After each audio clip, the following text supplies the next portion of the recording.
बिस्मिल्लाहिर्रहमानिर्रहीम अस्सलाम वालेकुम वरहमतुल्लाहि वबरकातुहू। इस वक्त स्टडी कर रहे हैं फर्स्ट ईयर फिज़िक्स और हमारे पास ये यूनिट 6 है फ्लूइड स्टैटिक्स। ठीक है, इसके हम तमाम टॉपिक कवर कर चुके हैं और इस वक्त हम स्टडी कर रहे हैं एमसीक्यूज़ को। तो सेक्शन ए हमारे पास एमसीक्यूज़ का कहता है अ कम्प्लीटली सबमर्ज ऑब्जेक्ट, एक ऐसा ऑब्जेक्ट जो कम्प्लीटली सबमर्ज मीन्स डूब गया है, कंप्लीट मीन्स पूरा का पूरा डूब चुका है, ऊपर फ्लोट नहीं कर रहा, ठीक है, ऊपर तैर नहीं रहा, अंदर पानी में जा चुका है, उसे कहते हैं कम्प्लीटली सबमर्ज। तो कहता है कि एक ऑब्जेक्ट है जो कम्प्लीटली सबमर्ज हो चुका है, ऑलवेज डिस्प्लेस, क्या करता है वो डिस्प्लेस करता है, हटाता है, इट्स ओन, अपने किसको हटाता है, सारी बात है, वेट ऑफ द फ्लूइड को हटाता है या वॉल्यूम ऑफ द फ्लूइड को हटाता है या डेंसिटी ऑफ द फ्लूइड को हटाता है या एरिया ऑफ द फ्लूइड को हटाता है। ठीक है, एरिया एक अलग हो जाएगा हमारे पास। हमने जो पढ़ा था, हमने दो चीज़ें पढ़ी थी कि अगर कोई ऑब्जेक्ट इसमें जैसे डिप होगा और जितना भी पानी इसके अंदर से निकलता है या जितना भी पानी, जितना भी इसका वेट होगा, उस हिसाब से क्या होगा, इसका वेट वो डिस्प्लेस करेगा। ठीक है, एक चीज़ हमने ये पढ़ी थी। दूसरी चीज़ हमने ये पढ़ी थी कि जितना भी ये वॉल्यूम का है, ठीक है, जितना भी ये वॉल्यूम का है, हमने ये वो एक चीज़ पढ़ी थी वेट से और एक चीज़ पढ़ी है वॉल्यूम से। अगर हम वेट, ऑब्जेक्ट के वेट की बात कर रहे होंगे तो फिर वेट ऑफ द फ्लूइड कहलाएगा हमारे पास, लेकिन इस वक्त वेट ऑफ द ऑब्जेक्ट की बात नहीं हो रही है, जो हम वेट ऑफ द फ्लूइड की बात करें, इस वक्त जो बात हो रही है वो डिस्प्लेस की हो रही है। डिस्प्लेस का मतलब है हटाना, डिस्प्लेस का मतलब है हटाना। तो किसको हटाता है, जितना भी उसका अपना वॉल्यूम है, जाहिर बात है ये पूरा एक वॉल्यूम है फ्लूइड का, जब ये ऑब्जेक्ट इसके अंदर दाखिल होगा तो इतनी ही, जितनी सी खुद की जगह है, इतनी जगह को हटाते हुए अंदर आता जाएगा। इसका मतलब ये हुआ वॉल्यूम ऑफ अ फ्लूइड होगा, जो राइट और बेस्ट आंसर होगा आपके पास। तो आंसर बी है इसके पास, वॉल्यूम ऑफ अ फ्लूइड। कहता है कि जो कोई, जब भी कोई ऑब्जेक्ट कंप्लीटली सबमर्ज जाए, कंप्लीट का मतलब है वो अंदर डिप हो गया, सिंक हो गया, नीचे आ गया, अंदर आ गया है पानी के अंदर, ऑलवेज डिस्प्लेस, वो हटाता है। किसको हटाता है, वेट को तो नहीं हटाता फ्लूइड के, वो हटाता है वॉल्यूम ऑफ द फ्लूइड को। ठीक है, याद रख लीजिएगा, दोबारा रिवाइज करा रहा हूँ आपको। अगर ऑब्जेक्ट के वेट की बात होगी तो फ्लूइड का वेट की बात होगी, अगर ऑब्जेक्ट के डिस्प्लेस की बात होगी तो वॉल्यूम ऑफ द फ्लूइड की बात होगी। डिस्प्लेस से क्या करेंगे हम, volume of a fluid consider करेंगे।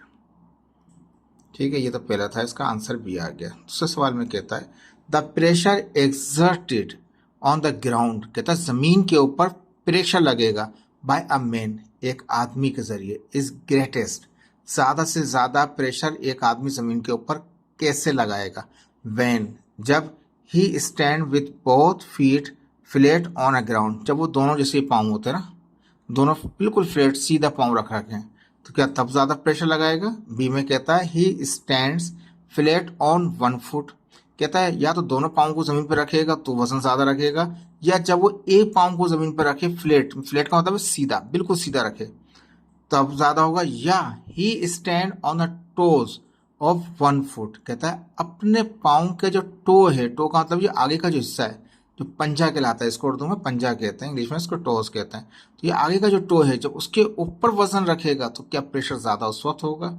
बहुत मुश्किल कंसिडर होती है, ये जो सी है वो मैंने यहाँ दिखा रखा है, बहुत मुश्किल ये कंडीशन है जिसके अंदर टो के ऊपर खड़ा हुआ जाता है, बहुत ज्यादा प्रेशर हो जाता है। पाँव नॉर्मली दोनों पाँव जमीन के ऊपर हो तो इतना प्रेशर जमीन के ऊपर नहीं होता, लेकिन जब दो पाँवों से एक पाँव जमीन पर हो तो प्रेशर थोड़ा बढ़ जाता है। ठीक है, तो एक मुकाबले में बी थोड़ा बेहतर था, लेकिन बी से भी सही आंसर क्या मिलेगा, हमें सी मिलेगा। ही स्टैंड, जब वो खड़ा होता है on the toes of one foot, एक पाँव पे तो खड़ा है, वो भी एक पाँव पर है, लेकिन ये किस पे, टो पे, पंजे पे खड़ा है, फ्लैट नहीं खड़ा। फ्लैट तो आसानी से खड़ा हो जाएगा, टो पे खड़ा होना it's very difficult and too much pressure is exerted on the earth, he lies down on the ground, वो जमीन पर ही लेट जाए, जैसे कि उससे कुछ भी नहीं होगा, पूरी बॉडी आ जाएगी और डिस्ट्रीब्यूट हो जाएगा उसका pressure. Right answer is the C, he stands on the toes of one foot, जब वो एक पाँव के ऊपर खड़ा हुआ होगा वो सबसे ज्यादा उसका प्रेशर लग रहा होगा। राइट आंसर है, आसान सा है, मुश्किल नहीं है। देखें सवाल कहता है, तीसरे में कहता है इन स्टेशनरी होमोजीनियस लिक्विड। ठीक है, अभी ये पूरा चैप्टर जो हमारा चला है ये स्टैटिक्स पे चला है, फ्लूइड स्टैटिक्स यानी फ्लूइड क्या है, वो रुका हुआ है, फ्लो नहीं कर रहा। फ्लो करेगा तो फिर चेंज हो जाएंगे, वो नेक्स्ट चैप्टर में पढ़ेंगे हम उसको।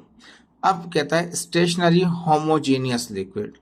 स्टेशनरी का मतलब स्टैटिक्स फ्लूइड की बात हो रही है। होमोजीनियस कौन सा है? होमोजीनियस का मतलब ये होता है जिसमें जो कंपाउंड हैं, जो एलिमेंट हैं, वो आपस में मिक्स हो जाएं और उनकी बाउंड्रीज सेपरेट ना रहें। जैसे कि पानी के अंदर आपने शक्कर को हल किया तो शक्कर उसमें हल हो गई, पता नहीं चलता पानी कहाँ पर है शक्कर कहाँ पर है, दोनों मिक्स हो गए। नमक को ऐड किया आपने पानी के अंदर तो दोनों मिक्स हो गए, पता चलता नहीं है कि नमक कहाँ है और पानी कहाँ पर है। ये कहलाते हैं होमोजीनियस। इसी की दूसरी टाइप होती है, इसको कहते हैं हेट्रोजीनियस, जिसमें क्या होता है जैसे पानी के अंदर एक पत्थर डाल दो, उसको हल करते रहो, क्या वो हल हो जाएगा? पत्थर कभी भी नहीं होगा। स्टोन कभी भी उस पानी के अंदर हल नहीं होगा, क्योंकि दोनों के दोनों साथ तो उसके होगा, उसके अंदर डिप हुआ होगा, लेकिन वो मिक्स नहीं हो सकता। वो हेट्रोजीनियस होता है, इसमें बाउंड्रीज सेपरेट रहती हैं। तो ठीक है, तो हम हेट्रोजीनियस की बात नहीं कर रहे हैं, होमोजीनियस की बात कर रहे हैं। तो एक स्टेशनरी होमोजीनियस लिक्विड, एक रुका हुआ होमोजीनियस किस्म का लिक्विड है। तो कहता है लिक्विड्स क्या करता है, pressure is the same at all the points. Pressure उसका तमाम पॉइंटों पे सेम होता है। राइट लगती है बात? हमने देखा था ये पास्कल लॉ में देखा था, एक छोटा फोर्स लगा रहे थे तो बड़ा फोर्स से क्या हो रहा था, कोई गाड़ी को हम लिफ्ट कर रहे थे। ठीक है, अंदर एक फ्लूइड भरा हुआ था, फ्लूइड लिक्विड भरा हुआ था, लिक्विड में ऑयल भरा हुआ था, ताकि इस पर हल्का सा भी कंप्रेस ना हो सके वो, और अपनी ट्रांसफर कर दे इस फोर्स को दूसरी फोर्स के अंदर। स्मॉल फोर्स से लार्ज फोर्स क्रिएट कर रहे थे हम। लेकिन देखें जो प्रेशर यहाँ पर है वही प्रेशर वहाँ पे होता है। प्रेशर तो हर जगह पे सेम होता है। तो पहला पॉइंट तकरीबन करीब करीब है, लेकिन फिर भी बाकी पॉइंटों को पढ़ना पड़ेगा, कोई फर्क तो नहीं है। तो कहता है कि जब होमोजीनियस, ये स्टैटिक्स भी है, फ्लूइड इसी के अंदर, ये कहीं और नहीं जा रहा। होमोजीनियस लिक्विड है, यानी कि इसके अंदर ऐसा नहीं है कि कंकर पत्थर पड़े हुए हों, कचरा पड़ा हुआ जो अलग से उसके साथ मिक्स ना हो रहा हो, ऐसा नहीं है, एक ही लिक्विड है, सेम ही है वो हमारे पास। वो करता है क्या है, कहता है pressure is the same at all the points. तमाम पॉइंट्स पे क्या होता है, बिल्कुल सही लगती है बात, ये पहला पॉइंट। ठीक है, इसको थोड़ा सा होल्ड करते हैं, आगे चलते हैं, देखते हैं क्या आगे क्या कह रहा है। Pressure depend on the direction. Pressure क्या डायरेक्शन पर डिपेंड करता है? नो, डायरेक्शन से कोई रिलेट नहीं है प्रेशर का। प्रेशर हर जगह पे इक्वल होता है। ठीक है, पहले पे होल्ड है भी, ठीक है, बी नहीं है। ठीक है, सी में आते हैं। Pressure is independent of any atmospheric pressure on the upper surface of the liquid. देखिए इसमें कोई अपर और लोअर का कुछ अखर नहीं होता है, इसमें हर जगह पे प्रेशर सेम रहता है, और इंडिपेंडेंट की बात तो होती ही नहीं है। ठीक है, तो डिपेंडेंट ही होता है, वो प्रेशर बढ़ेगा तो वो प्रेशर चेंज करेगा, लेकिन ये पॉइंट नहीं है हमारे पास, अपर सरफेस वाली कोई कहानी नहीं है। तो सी भी कैंसिल हो गया, बी भी कैंसिल हो गया, अभी तक ए पे होल्ड है। डी देखते हैं क्या कहता था। Pressure is the same at all the points. तो ऊपर भी यही कहा था, pressure is the same at all the points, लेकिन इसने आगे इजाफा कर दिया एट द सेम लेवल। उसी के सेम लेवल के ऊपर क्या होता है, प्रेशर सेम रहता है। जो लेवल ये है उसी लेवल के ऊपर प्रेशर क्या रहता है उसका, वो सेम होता है। तो ये मोर एक्यूरेट हो गया, बहुत ज़्यादा क्लोज हो गया, बेस्ट चॉइस हो गया। वो है ठीक है, लेकिन बेस्ट चॉइस नहीं है। बेस्ट चॉइस आपका BCD क्या बनेगा आपका, बेस्ट चॉइस आपका क्वेश्चन जो होगा, वो आंसर जो बनेगा उसका वो ये बनेगा, pressure is the same at all the point at the same level. Same level के ऊपर तमाम जगहों पे क्या होगा, प्रेशर उसका वो सेम ही रहेगा। तो आंसर डी को लॉक करेंगे यहाँ पे। बी करीब था, लेकिन एक्यूरेट जो आएगा हमारे पास, बेस्ट आंसर जो आएगा एट द सेम लेवल के ऊपर, वो डी आ जाएगा इसका। ठीक है, जैसे पहला सवाल था थोड़ा सा क्लोज चेक किया था उसने वेट और वॉल्यूम से। दोबारा दिखाता हूँ आपको। पहले में क्या किया था इसने, वेट और वॉल्यूम से कंफ्यूज करने की कोशिश की थी। जब ऑब्जेक्ट को वेट की बात करेंगे तो वो वेट कहलाता है, लेकिन जब डिस्प्लेस की बात की है तो वो हम वॉल्यूम की बात करेंगे। तो इसने क्लोज किस्म का दिया हुआ है, इसने बहुत क्लोज इसमें क्वेश्चन आंसर है MCQs में आपके। ठीक है, ये आंसर हो गया। तीसरे का आपको हमने बता दिया कि वो एट द सेम लेवल इजाफी है और वो बेस्ट चॉइस कहलाएगा आपके पास। ए के मुकाबले में डी जो है इसका राइट बेस्ट आंसर है। ठीक है जी, अब आगे चलते हैं। कहता है one piston in a hydraulic lift. तो ये वही एग्जाम्पल चल जाएगी, मैंने फिगर नहीं बनाई। हाइड्रोलिक लिफ्ट है, ठीक है। अब करते हैं, लिफ्ट करते हैं किसी चीज़ को, हाइड्रोलिक लिफ्ट है, वो नहीं समझिएगा आप। जो क्या कहते हैं, जो लिफ्ट होती है हमारे पास वो मैकेनिकल लिफ्ट होती है हमारे पास, हाइड्रोलिक नहीं होती। तो कहता है one piston in a hydraulic lift, यानी कि इसकी बात कर रहे हैं, इसमें आप इसको लिफ्टिंग कर रहे हैं। जरूरी नहीं कार को लिफ्ट कर रहे हैं, इंसान भी लिफ्ट करके ऊपर जा रहा होता है। बड़े जो मॉल्स वगैरह होते हैं उसमें लेडर का काम नहीं होता, वहाँ पर हाइड्रोलिक चेयर्स होती हैं, उससे बैठ जाता है बंदा, उसको हाइड्रोलिक के जरिए से उसको अप मशीन के जरिए लेके जाते हैं और वर्क करता है जितनी हाइट पे भी रूफ पे काम करना हो। कहता है यहाँ पे कि one piston in a hydraulic lift, एक पिस्टन जो हाइड्रोलिक का है, has an area that is twice the area of the other one.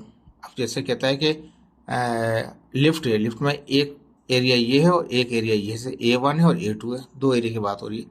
Piston है, ये भी पिस्टन है, वो भी पिस्टन है, ठीक है। तो एक पिस्टन जो है लिफ्ट का, ये लिफ्ट का हाइड्रोलिक लिफ्ट है, एक पिस्टन जो है उसका जो एरिया हैज एन एरिया, एक पिस्टन एरिया रखता है double the area of the other, यानी कि जैसे यहाँ नजर आ रहा है, जैसे ये सिंगल है तो ये डबल एरिया रख रहा है, लेकिन डबल से भी ज्यादा नजर आ रहा है। लेकिन फर्ज कर लें अगर ये जो है A1 है तो उसका 2 टाइम है A2, इतना बड़ा एरिया हो गया, ठीक है जी।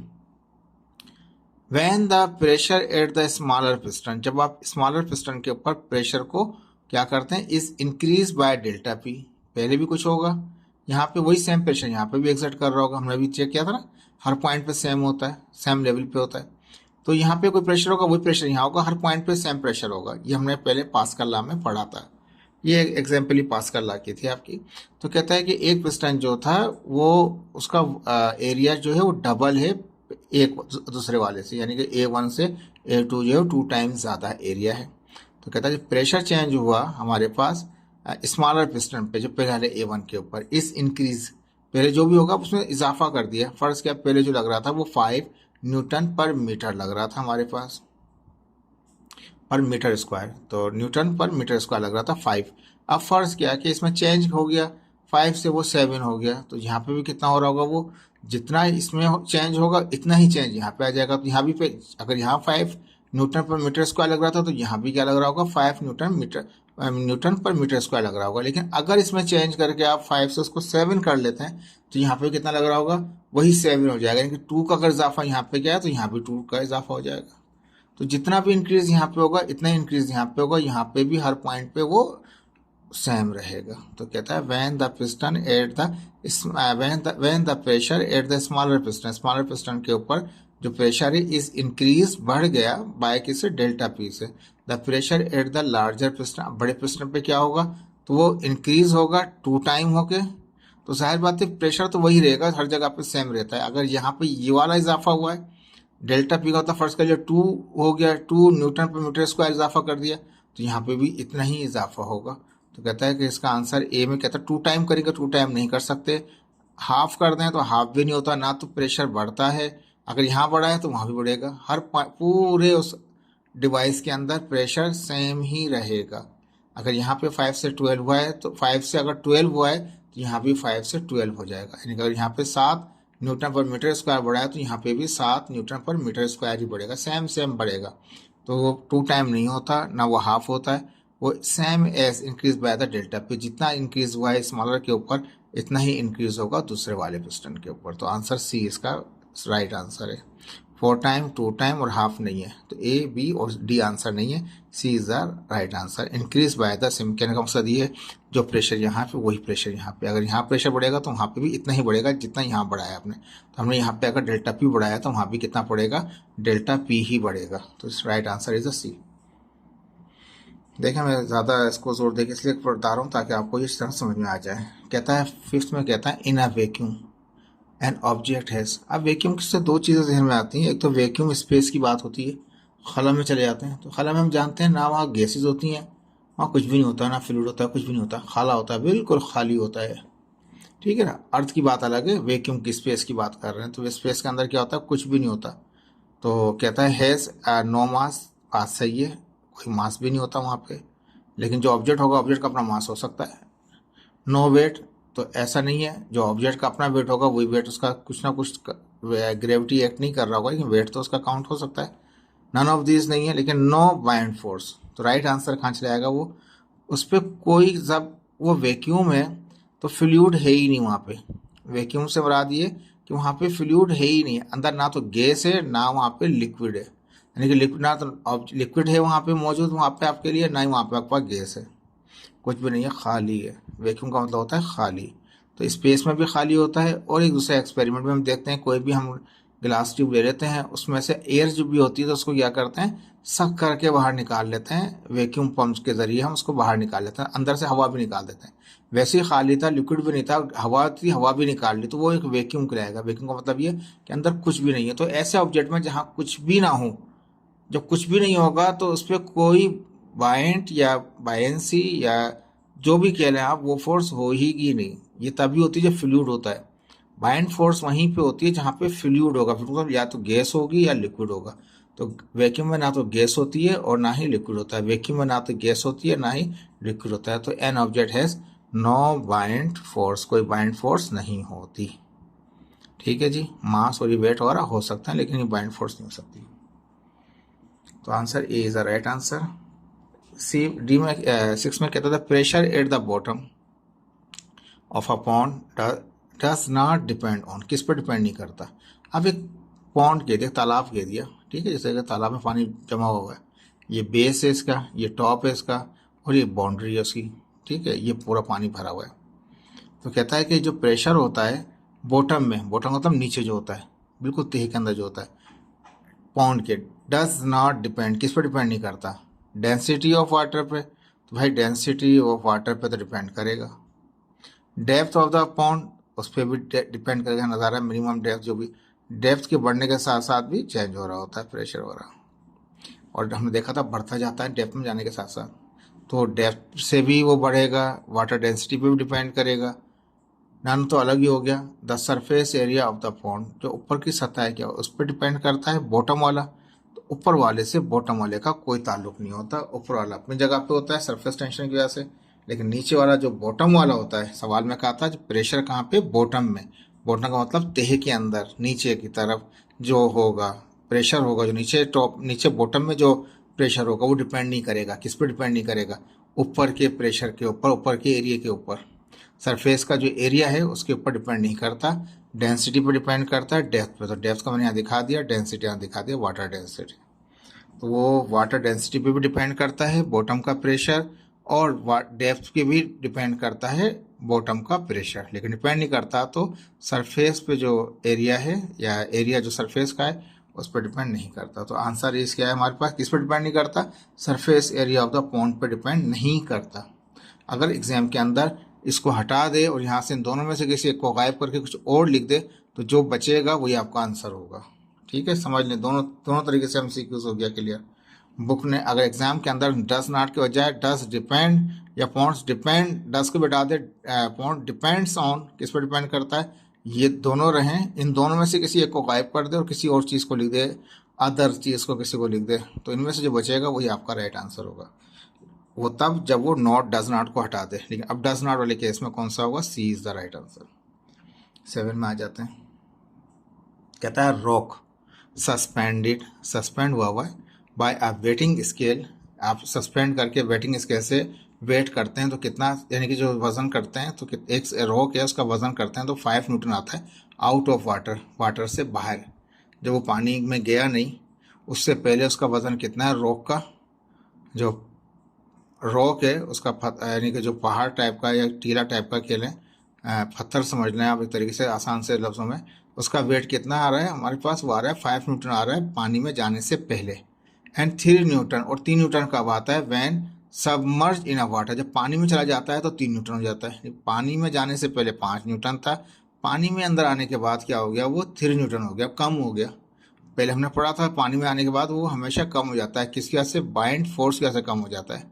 जो ये नीचे की तरफ वेट लग रहा था, बाइंड फोर्स अपवर्ड लग रही होती है, तो जितना भी काम होता है वो बैलेंस हो जाता है, किससे, बाइंड फोर्स से बैलेंस हो जाता है।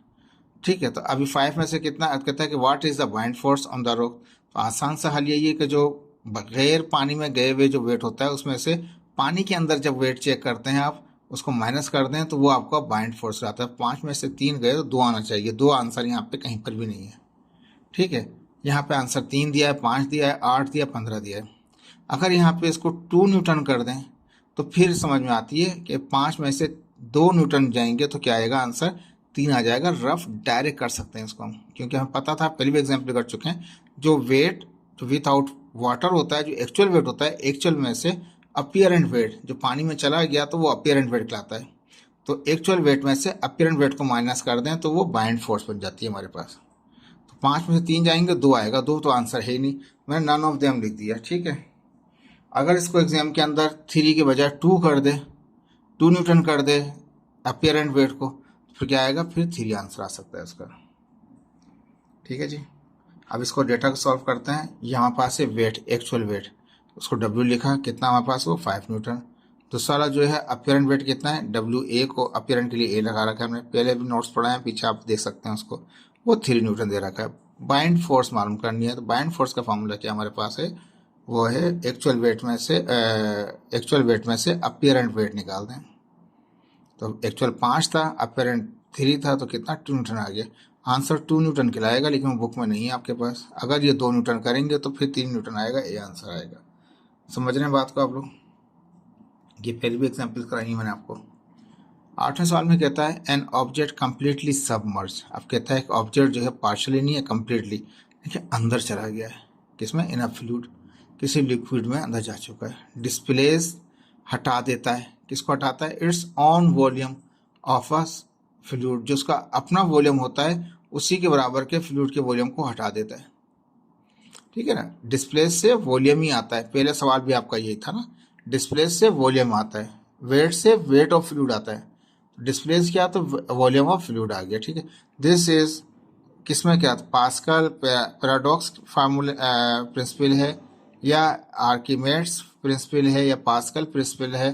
पास्कल प्रिंसिपल आप जानते हैं, ये तो वही है जिसमें कि प्रेशर सेम रहता है, सबमर्ज वाली कहानी कोई भी नहीं होती, फोर्स से हम एक ज़्यादा फोर्स इस्तेमाल कर रहे होते हैं, हाइड्रोलिक में चली आती है बात हमारे जहन के अंदर। True but none of the above, कहता है बात सही है, इनमें से कोई भी ऑप्शन नहीं है। तो ये तो ऐसा नहीं है, पास्कल लॉ वाली कहानी कोई भी नहीं है, ये एक्चुअली आर्कीमेड्स था। आर्कीमेड्स ने यही कहा था जब भी ट्रप में गया था वो, तो वो जितना भी उसने जगह घेरी, जितने उसका खुद का वॉल्यूम था, उसने इतना ही वॉल्यूम ऑक्यूपाई कर लिया था किसका, फ्लूइड का। तो ये डेफिनेशन किसकी थी, वो आर्कीमेड्स की थी। आंसर क्या है इसका, आर्कीमेड्स से, पास्कल नहीं है, पास्कल डिफरेंट है हमारे पास। 9 में आ जाए, कहता है salt water has greater density, salt water की जो डेंसिटी है वो ज़्यादा होती है देन फ्रेश वाटर। एक साफ, एक दोनों पानी साफ होते हैं, लेकिन फ्रेश का मतलब ये बिल्कुल ताज़ा पानी से, वो जिसमें साल्ट नहीं है, साल्ट लेस वाटर जो है वो, और साल्ट वाले पानी में फ़र्क होता है, जो जितना ज़्यादा नमक मिला हुआ होता है उसकी डेंसिटी इतनी ही ज़्यादा बढ़ जाती है। इसकी मिसाल यहाँ पे आप समझ सकते हैं कि अगर एक गिलास के अंदर आप 10 चमचे डाल दें और एक में 1 चमचा भी ना डालें और उसको हल कर लें, तो अंडा अगर मैं डालूंगा तो अंडा ऊपर फ्लोट करता रहेगा, वो सिंक नहीं करेगा। और फ्रेश वाले पानी में क्या करेगा, वो सिंक कर जाएगा।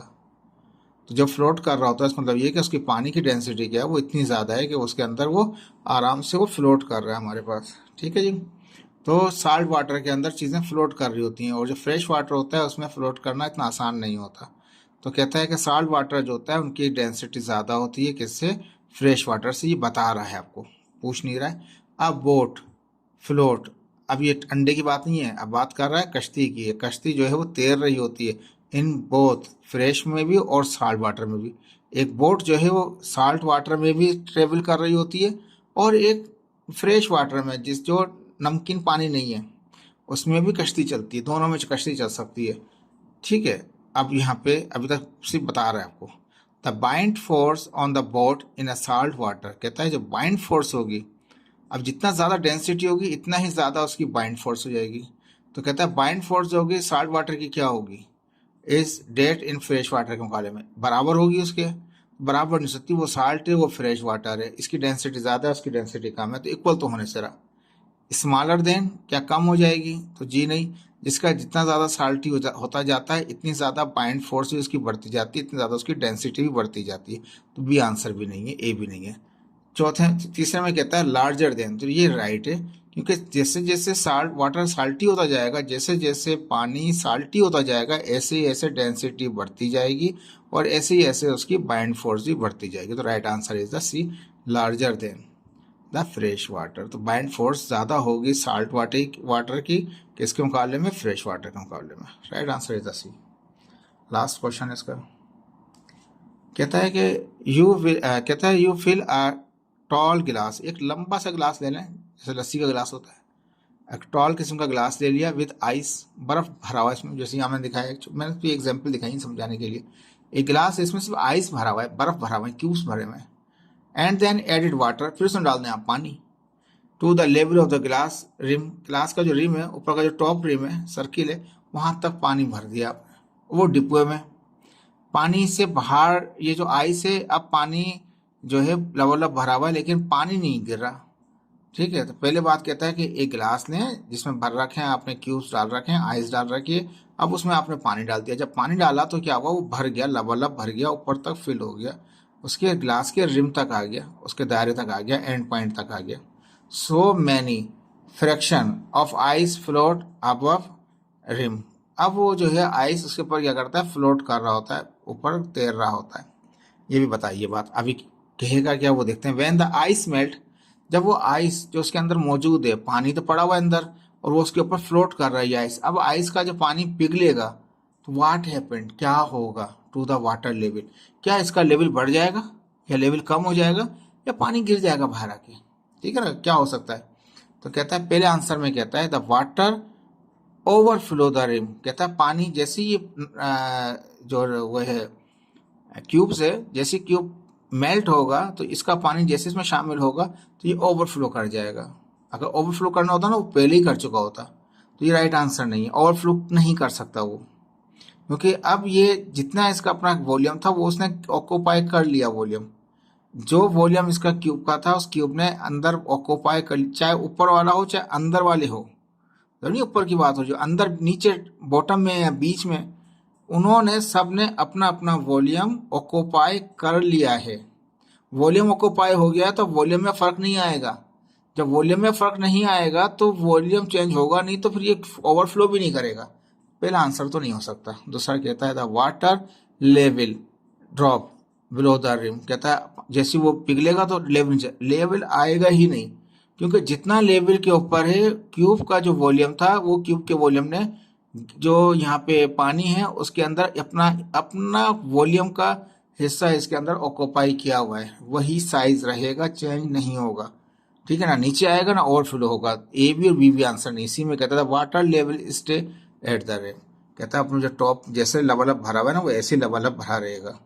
ये राइट है, क्यों, इसलिए राइट है, इसका जस्टिफिकेशन ये है कि जो क्यूब्स है, क्यूब्स का वॉल्यूम ऑलरेडी लिक्विड के अंदर वो ऑक्यूपाई कर चुका है, चाहे फ्लोट कर रहा हो, चाहे नीचे बैठा हुआ हो, चाहे बीच में हो, उसके पिघलने से कोई फर्क नहीं पड़ेगा, अपना वॉल्यूम वो ऑक्यूपाई किया हुआ है। तो सी इसका आंसर है। चौथा पढ़ लेते हैं, क्या कहता है, it depends on the difference in the density between the water and the ice, कहता है ये डिपेंड करेगा किसके ऊपर, इसका जो फ्लो है या इसके बारे में डिपेंड करेगा दोनों की डेंसिटी के ऊपर। तो बर्फ़ क्या है, वो भी आइस ही, आइस भी क्या है, वो भी पानी ही है, दोनों की डेंसिटी सेम रहेंगी, डजंट डिपेंड ऑन डेट, कुछ नहीं होगा। सी इज़ द राइट आंसर। देखें ये MCQs हैं, इनको कोशिश की है मैंने आसान तरीके से आपको सॉल्व करने की, ताकि आपको याद हो जाएं ये किस तरीके से। इसको 2-3 बार अच्छी तरह से रिवाइज कर लीजिए, सुन लीजिए, ताकि आपको पक्का पक्का याद हो जाएंगे। थैंक यू सो मच, अल्लाह हाफिज़।